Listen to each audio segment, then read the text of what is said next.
Dieu a une armée. Il y a beaucoup de prophéties des derniers temps.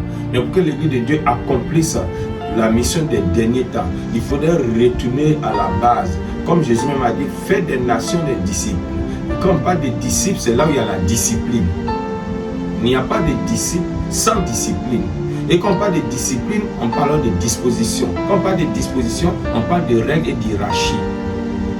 On parle d'ordonnance et prescription, on parle de position. On peut faire la même chose, mais on n'a pas la même autorité, on n'a pas tous l'autorité de faire. Sinon, tout le monde peut faire ce que l'autre fait.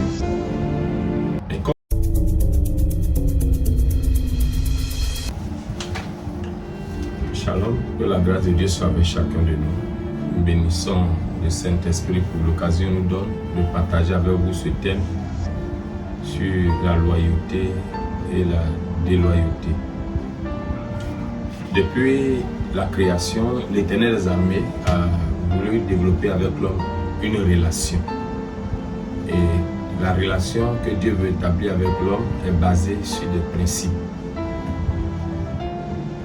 Aujourd'hui, si la société souffre, ou les hommes souffrent, c'est parce que les principes, les règles que Dieu a prescrites depuis la base n'ont pas été respectées. La loyauté, aujourd'hui, trouver un homme loyal devient quelque chose de très rare. Pourquoi? Parce qu'aujourd'hui, beaucoup de personnes oublient que c'est l'obéissance, le respect et la crainte de Dieu qui permet d'obtenir la grâce de Dieu. Dans le livre d'Adam, le livre de Genèse, nous voyons l'histoire d'Adam et Ève. Dieu voulait leur loyauté. C'est pourquoi quand il a créé le premier couple, institué la première société humaine, il a mis l'arbre de la connaissance du bien et du mal au centre du jardin, de sorte que, en sortant, en entrant, même étant assis devant leur maison ou sous l'arbre, ils voyaient. Dieu n'a pas caché parce que Dieu voulait que le libre arbitre de chacun puisse permettre aux hommes de faire de bons choix. Et voilà que le serpent, le diable, est venu séduire la femme. Et la femme, ayant été convaincue, a pris et a mangé. À son tour, elle a donné à l'homme. Et de là est venue la désobéissance. On emploie le terme général de la désobéissance, mais on peut aussi employer le terme de la déloyauté. L'homme et la femme n'ont pas obéi à Dieu, non, ils ont préféré honorer. Quand Dieu leur a dit, est-ce que je vous ai pas demandé de ne pas manger cet arbre, le fruit de cet arbre? Vous avez plutôt obéi au serpent qu'à mon Dieu. Et nous savons la conséquence. Dieu a chassé l'homme et la femme du jardin. Au jour d'aujourd'hui, quels sont les signes qui nous permettent d'identifier qu'un homme déloyal? Dans le premier principe, nous pouvons voir l'esprit d'indépendance. Et cela ressort dans la suggestion de Satan à la femme. Est-ce que Dieu vous a réellement dit de ne pas manger? Dieu sait que si vous mangez, vous serez comme lui. Il a dit l'homme, c'est pas sous-entendait, conseiller à l'homme, à la femme, vous ne dépendrez plus de lui, Dieu. Vous serez libre de faire ce que vous voulez faire. Vous serez libre de décider ce que vous pouvez décider.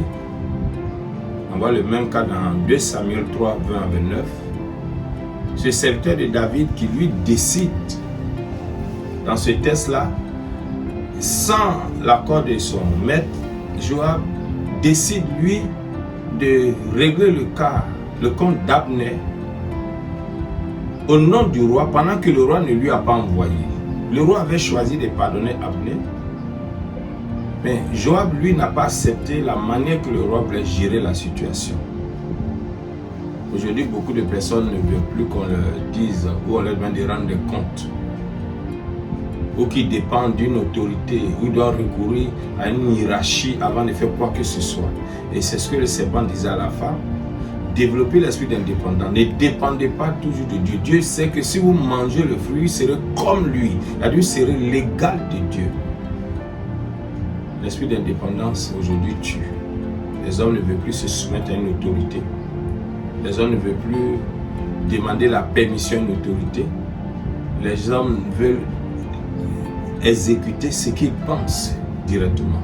Mais dans l'église de Jésus-Christ aujourd'hui, c'est difficile de trouver des personnes qui vont respecter la hiérarchie, la chaîne de commandement ou d'administration qui existe dans l'église de Dieu. On se dit parce qu'on a l'onction, on n'a pas besoin de donner à son principal la permission de mettre quelqu'un sous jeûne, la permission d'établir une cellule quelque part. Et donc chacun veut faire ce qu'il veut. Et ça donne la confusion. Comme ce fut le cas dans la tour de Babel. Des hommes qui décident un matin de construire. Dieu vous a créé, Dieu vous a placé sur la terre. Les hommes disent là où Dieu les a placés petits, ils vont monter, ils vont construire une tour pour atteindre Dieu.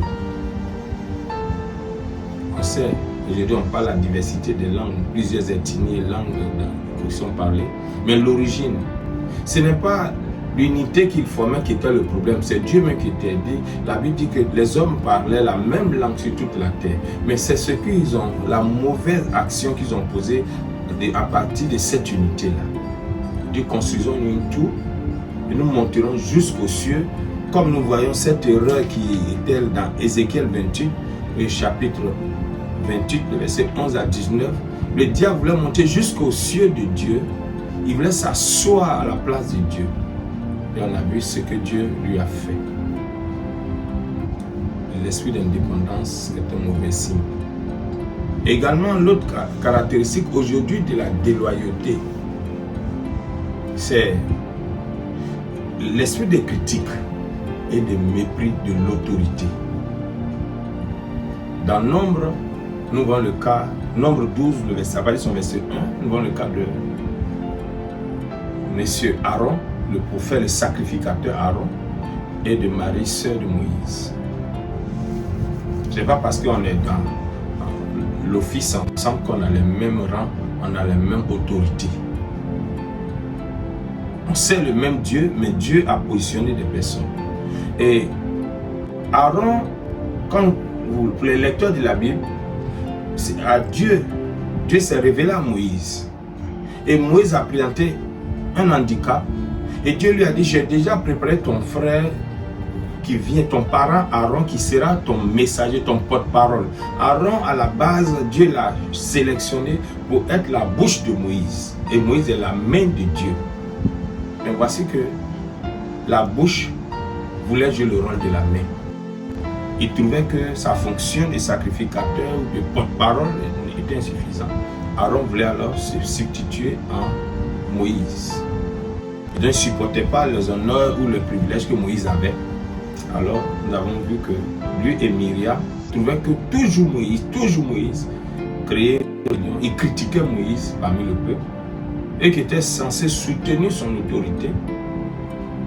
Myriam, au mari dans d'autres versions, sœur de Moïse, ils ont commencé à créer la rébellion. Elle a été frappée. Aaron a été repris, mandé par le Seigneur. Critiquer une autorité est la clé même du désordre. Se lever contre l'autorité, la Bible dit soyez soumis aux autorités. La Bible va dire de prier pour les autorités. Et quand on est quelque part, celui que Dieu a établi sur nous, nous avons pour devoir et responsabilité d'honorer la personne, de soutenir, comme le cas de Josué et Moïse. Il a dit que Josué était un homme de guerre. Josué était sur la bataille. Moïse était âgé, fatigué, mais il était sur la montagne. Les serviteurs loyaux qui étaient auprès de Moïse ont soutenu la main de Moïse pour que Josué gagne. Mais qui a gagné, c'est Israël qui a gagné. Qui a gagné, c'est Moïse, le leader qui était aux commandes, que son nom a été reconnu. Mais aujourd'hui, combien de personnes veulent le soutenir? Il se trouve choquant qu'il travaille et puis on nomme grâce au ministre ou l'office du leader. Chacun veut se faire un nom. Et donc, il y a un problème.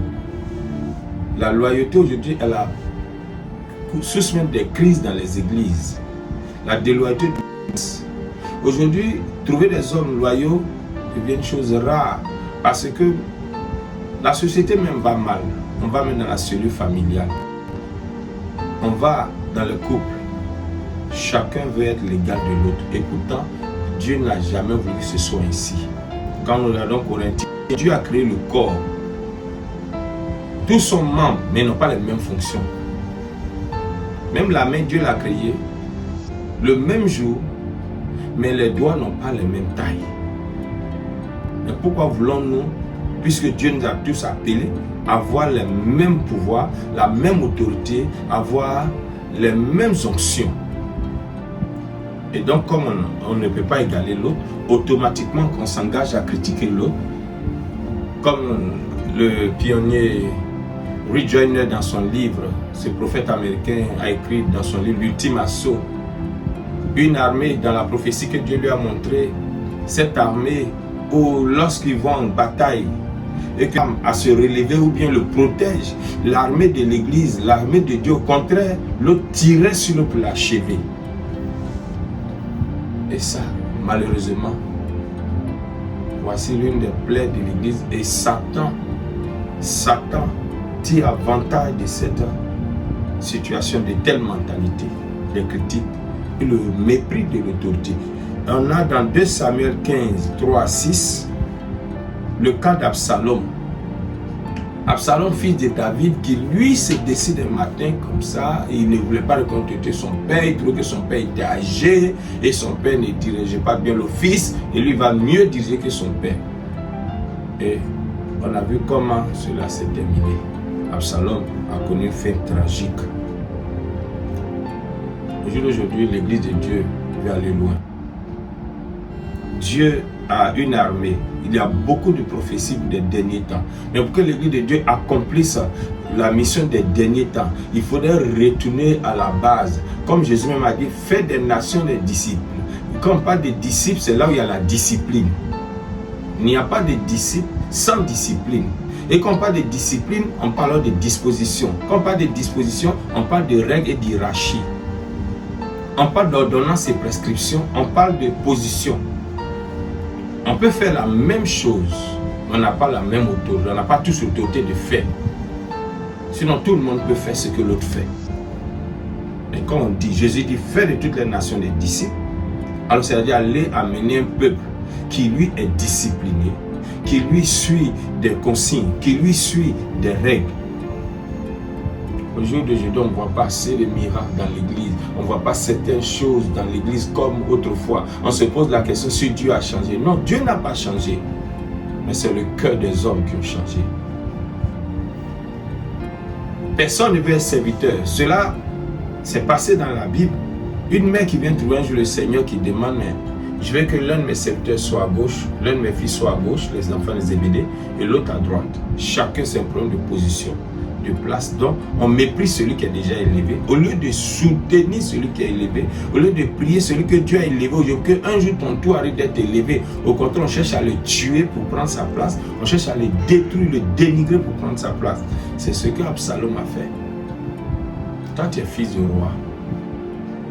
Attends ce que le sort dira à faire. Mais en tant que fils du roi, accompagne le ministère de ton père, honore le ministère de ton père, même si tu aspires à la royauté.